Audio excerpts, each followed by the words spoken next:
रब्बी इशरह ली सदरी व यस्सिर ली अमरी वहलुल उक़दतम मिन लिसानी यफ़क़हू क़ौली रब्बी ज़िदनी इल्मा रब्बी ज़िदनी इल्मा रब्बी ज़िदनी इल्मा सल्लल्लाहु अलैहि वसल्लम सल्लल्लाहु अलैहि वसल्लम सल्लल्लाहु अलैहि वसल्लम। बिस्मिल्लाहिर्रहमानिर्रहीम। वेलकम ग्रेड 8 स्टूडेंट्स बेटे। रब्बी इशरह ली सदरी व यस्सिर ली अमरी वहलुल उक़दतम मिन लिसानी यफ़क़हू क़ौली रब्बी ज़िदनी इल्मा रब्बी ज़िदनी इल्मा रब्बी ज़िदनी इल्मा सल्लल्लाहु अलैहि वसल्लम।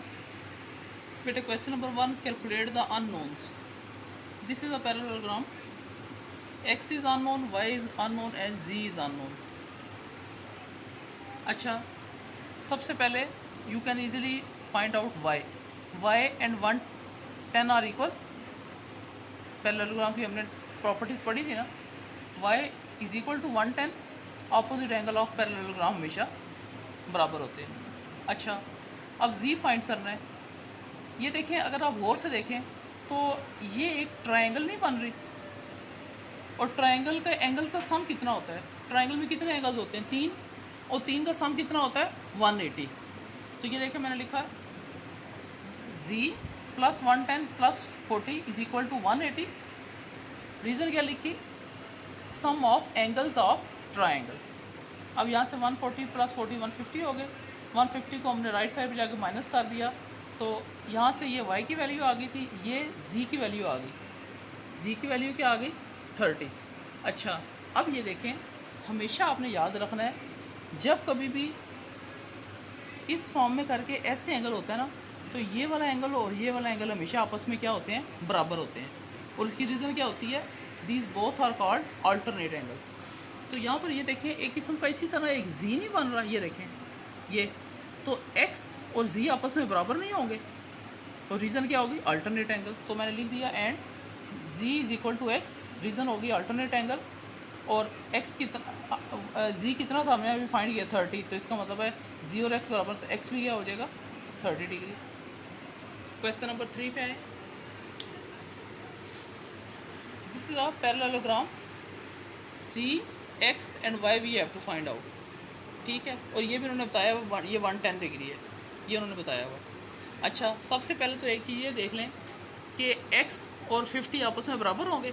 ये वही देखें, z नहीं बन रहा। ठीक है, तो x और 50 आपस में क्या होंगे? बराबर होंगे। x is equal to 50, alternate angles हो गया। x आपके पास आ गया। अब y और z फाइंड करना है।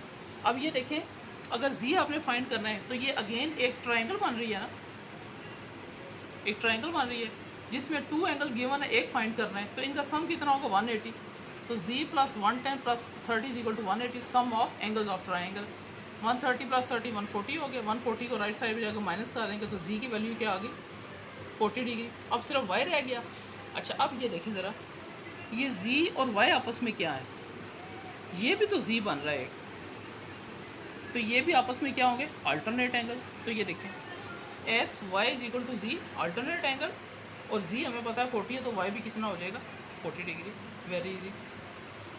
नाउ कम, इसका जो सेकंड पार्ट है, you people have to do by your own self. Third question is, in a parallelogram one angle is 28 degree greater than other. वो कहता है कि एक एंगल 28 डिग्री दूसरे से बड़ा है। Find the angle of a parallelogram. अब उसने हमें एंगल नहीं बताया, हमने एक पैरेललोग्राम ड्रॉ कर ली। इस एंगल को हमने कह दिया ये x है, तो दूसरा कितना होगा? उससे 28 डिग्री ग्रेटर, तो ये x प्लस 28 हो जाएगा। हमने लिख लिया let angle b is equal to x और angle a is equal to x plus 28। ठीक है, अब हमने ये फाइंड करना है, ये फाइंड करना है, ये फाइंड करना है, ये फाइंड करना है, एंगल ऑफ पैरेललोग्राम फाइंड करने हैं। अच्छा, अब ये देखें, अब आप मुझे बताएं कि पैरेललोग्राम के ये जो दो एंगल होते हैं इनको क्या कहते हैं? शाबाश, एडजेसेंट एंगल। और मैंने आपको ये भी बताया था प्रॉपर्टी में कि एडजेसेंट एंगल का सम किसके बराबर होता है? 180 के। तो इसका मतलब है मैं लिख सकता हूँ angle A plus angle B is equal to 180, और रीज़न क्या होगी? Adjacent angles of parallelogram. अब आपने यहाँ पर इसकी वैल्यूज़ पुट कर देनी है। A की वैल्यू क्या है? x प्लस 28, वो लिख दी। B की वैल्यू x थी, वो लिख दी। x और x 2x हो गए, 28 एज इट इज़ 180 भी हो गया। यहाँ पर हमने क्या किया? What we have to do, 28 को हम राइट साइड पे जाके माइनस कर दिया, 152 रह गया। 2x, हमने x की वैल्यू फाइंड करनी, तो 2 मल्टीप्लाई हो रहा है, यहाँ पर आके डिवाइड हो जाएगा। तो x की वैल्यू क्या आ गई? 76। ठीक है, x की वैल्यू आपके पास आ गई ना 76। अच्छा, यहीं से आप b की वैल्यू फाइंड कर लें। अच्छा ये असल में एक्स क्या था, ये एंगल बी था ना, तो हमने लिख लिया therefore angle B is equal to 76। ठीक हो गया, एंगल बी 76 आ गया। अच्छा एंगल ए क्या था, X plus 28, X angle A is equal to X plus 28, तो एक्स की वैल्यू क्या है, ये 76, वो यहाँ पुट कर दें प्लस 28, तो एंगल ए की वैल्यू क्या आ गई 104। अब आपके पास एंगल बी भी आ गया है, एंगल ए भी आ गया है। अब ये बताएं ज़रा कि एंगल बी और एंगल डी आपस में बराबर होंगे? Yes, opposite side of parallelogram. इसी तरह एंगल ए और सी भी बराबर होंगे, ऑपोजिट एंगल ऑफ पैरेललोग्राम। तो ये दोनों हमने फाइंड कर लिए हैं, जितना ये होगा उतना ये, जितना ये होगा उतना ये। तो मैं यहाँ पर लिख दिया, so angle C is equal to angle A, angle C is equal to angle A, और रीज़न क्या होगी, ऑपोजिट एंगल्स ऑफ पैरेललोग्राम। तो एंगल ए कितना आया था, एंगल ए आपका आया था 104, तो एंगल सी भी 104 हो गया। ठीक है, similarly angle D is equal to angle B, opposite side of parallelogram. तो जितना एंगल आपका पास बी कितना आया था 76, तो डी भी कितना होगा 76।